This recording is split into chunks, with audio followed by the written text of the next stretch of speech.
ছাত্রলীগ ইতিমধ্যে নিষিদ্ধ হয়েছে, যুবলীগ এবং স্বেচ্ছাসেবক লীগও কি নিষিদ্ধ হতে যাচ্ছে?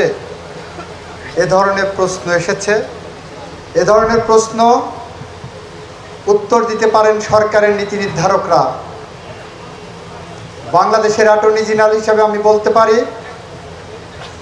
নিষিদ্ধ করার ক্ষমতা সরকারের হাতে আছে।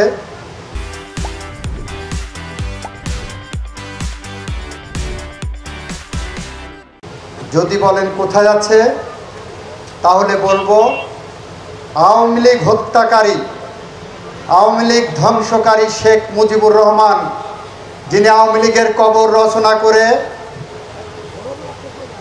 বাকশাল কায়েম করেছিলেন, সেই শেখ মুজিবুর রহমান কর্তৃক বাংলাদেশে যে কালো আইন প্রতিষ্ঠা করেছিলেন 1974 সালের বিশেষ ক্ষমতা আইন, সেই কালো আইনের 19 ধারায় আওয়ামী লীগ নিষিদ্ধ করার জন্য উপাদান বিদ্যমান আছে।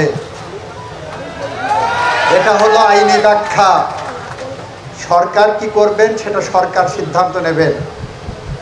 ইতিমধ্যেই জাতিসংঘের রিপোর্টে এসেছে, আওয়ামী লীগের নেতৃত্বে এবং আওয়ামী লীগের সরকারের নেতৃত্বে বাংলাদেশের জুলাই 36 পর্যন্ত, জুলাই বিপ্লবে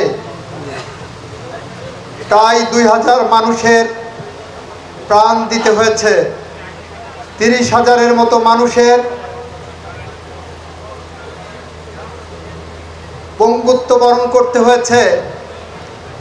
এই সব কিছুর পিছনে জাতিসংঘ রিপোর্ট আসছে, আওয়ামী লীগের অবদান রয়েছে, ভূমিকা রয়েছে।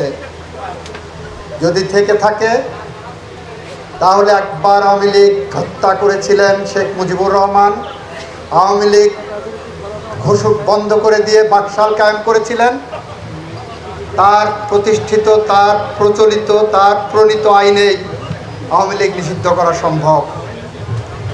বিশেষ ক্ষমতা আইনের 19 ধারার দিকে তাকিয়ে দেখতেন।